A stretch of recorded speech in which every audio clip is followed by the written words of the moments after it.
Hello and welcome back. In this video I'm going to talk about the MyMathLab software, what you need to do to register for MyMathLab, and how to go about finding all the cool features that it comes with. So again, you can purchase the MyMathLab software in the bookstore on either campus, and you can use your financial aid to do that. If you'd rather just purchase it right online, you can purchase it online. I think it's right around $100. It goes up like every semester by a couple dollars, I think. And what you're getting with that $100 is not just homework problems. You are getting the full textbook just in electronic form. You're getting the solutions manual to that textbook, again in electronic form. You're getting tons of resources. You're getting all the videos from the author of the book that will teach you all the material. You're getting lots of nice tools that you can access while doing the homework. Tools like Help Me Solve This, which walk you step by step through your problem. Tools like Show Me an Example, which guide you through an example very similar to your problem. So it's very interactive. So again, it may seem expensive, but I've purchased math books that are upwards of $300. So it's really nice that it's only $100, especially when you consider that the next course you need to take is MAT 0028, and you can reuse this MyMathLab code because it's the same textbook. Now, I think they're going to a newer version of the textbook, so that might not last forever. Like if you wait till the fall to take 0028, you may need to repurchase it. But if you do it quick enough, I think you can reuse this same code for the next course that you need to take. So keep that in mind. Okay, so here's the website. It's kind of long to type in. Usually just go to the link that I have in Canvas and click on that link to MyMathLab. Or you can even just type in MyMathLab into Google. It's the first thing that pops up. And once you get onto this screen, you're probably only going to need to be doing the registration process once. Other than that, you're just going to sign in once you're all registered and ready to go. So just click on sign in, or you can have it automatically save your sign in. But for now, I'm going to assume no one's registered. So you're going to need to register as a student. So if you click on register as a student, it'll tell you the exact 3 things that you need to get started. The number 1 thing is your email address. Please use your SCF email address because there's a button in here that you can click on that sends an email straight to me, and it'll respond to this email address. So put in your SCF email address because it'll just be a little easier to communicate with. That way we don't lose track of the communications. The other thing will be your instructor ID. This was the Schaller 15732. That was in the last video. It's also on the syllabus. If you need to, I'll show you in a second. I'll type it in so you can see it. And then an access code. The access code is basically what you'll buy in the bookstore. It'll just come with like a piece of cardboard with like a 16 or maybe it's a 20-digit number combination that tells you that tells the software that you purchased it, or a credit card or some sort of PayPal account or whatever. So you can buy it right here, right now. So again, email address you'll plug in. You'll create an account. You'll need my instructor course ID, which I'll show you in a second, and then of course a way to purchase it if you haven't purchased it already. So to get started, the first thing it'll ask you is, hey, which course are you trying to sign up for? And you are trying to sign up for my course. That is the Schaller 15732. So again, my last name, 5 digits, no spaces, everything lowercase, and then hit continue. If you don't have an account, which I'm assuming you guys probably don't, you can create an account. This will tell you that you're in the right place. MAT 0018, spring 2018. B just meaning the second 8 weeks instead of the first 8 weeks. That's called A. It'll tell you when the course ends, so you'll have access to the course a little bit after the final exam, so you can still go in and look at things, look at your grades and stuff. So you click on create an account. Again, type in your email, your username. You'll create a username, create a password. I'm not going to go through all of these steps because I already have an account. But as you go through these steps, you'll hit accept and go through all this. The next page, it will ask you for either the access code from when you purchased it in the bookstore, or it will ask you for your credit card information if you'd like to buy it right now online, Or I believe there's also, yeah, at the bottom of that page, there should be a link that says I'd like to try a 2-week free trial. So if you don't have your financial aid yet, or if you're not sure if you're going to stick with this course for the full 8 weeks, you can try that 2-week trial. Just know that that 2-week trial, once it expires, I can't access your account or have any access to your grades at all. So don't think you can do the 2-week free trial and knock out all 8 weeks. It's not going to work that way. You won't even get to see the last 6 weeks. They won't open up until the last 6 weeks.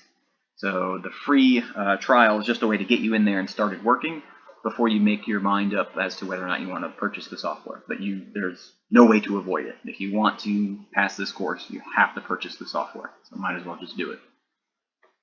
All right, so once that's all said and done, I think I'll just back out of there and go back to the home page.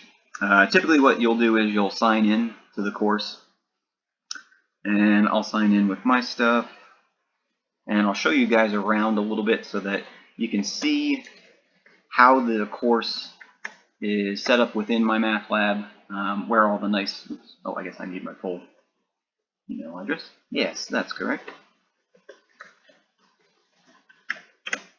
So I'll show you where all the nice features are, how to get to the textbook, how to get to the videos, stuff like that. So you probably won't see all these different courses. You'll just see your Spring 2018 B course. And in this course, there's lots of stuff. It might seem a little overwhelming at first, especially if you're not like super computer savvy, but don't worry about it. Click on everything. You can't break anything. So click on it all and explore as much as you want. You paid the $100 to be here, so click everything. See what's going on.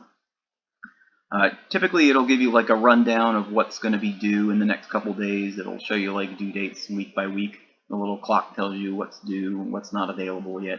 The clock means it's going to open up.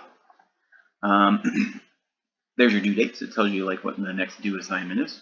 But typically you're going to spend the majority of your time in this homework tab. This tab that says homework, that's 40% of your grade. All these assignments that open up, and they'll, again, like I said, more will open up week by week. This is where the 40% of your grade's coming from. So as you're completing these assignments, and it tells you the due dates, the orientation one is open until the end of the course, just in case you want to go in there. It's not really homework, it's just showing you how to get adapted to the way to input answers into the software and things like that. Your first real section is section 1.2, which I'll show you how to do the actual homework stuff in the next video. So this is where all your grade will come from. Quizzes and tests, you do not have to do any of these. Please don't think you have to complete all these. These are just for practice. If you're the type of person that says, okay, I finished the homework, but I'm not 100% sure if I got it, and the midterm's coming up, and I just want to practice, you can do some of these review quizzes. Again, you have unlimited number of attempts, and these do not count for or against you. These are all just for your benefit. They're built into the software. I can shut them off, but I figure why shut them off when you guys can just have access to them and do whatever you want. And we're not even covering these chapters. So we're only going up to chapter 8, and we're not even doing all of chapter 8. So I just left everything open for you so you can get your money's worth. If you want to go in and explore, please by all means explore, but do not feel obligated to do any of these. The homework tab is all you're responsible for your grade. As long as you're doing the homework, you're getting a good grade. Again, study plan. This will kind of help guide you through the course. You can like create your own study plan, and this will kind of guide you and give you some tips and things like that based on chapters. Again, I didn't want to take it out because you're paying $100. I don't want to take everything away from you. But again, just explore. The grade book will show you your grade. You can keep progress of all that. So there's no grades right now because no one signed up. But when you click on your grades, you'll be able to keep track of what you've gotten for each section. Remember, you can repeat the sections. You can try them an unlimited number of times. It's not just a one and done sort of deal. So if you get a question wrong, don't feel like you're wrong forever. You can just retry that question and get 100, and it only counts the 100. The chapter contents will take you straight to the textbook. So let's start in chapter 1, section 1.2. This will list out all the resources. You can watch the videos. The video presentations will walk you through, basically in place of a teacher. So since I'm not there and I can't be in all your homes and teach you one-on-one, and we don't really have a classroom because it's online, you can watch the full video, or you can watch it broken down into different objectives, more digestible chunks.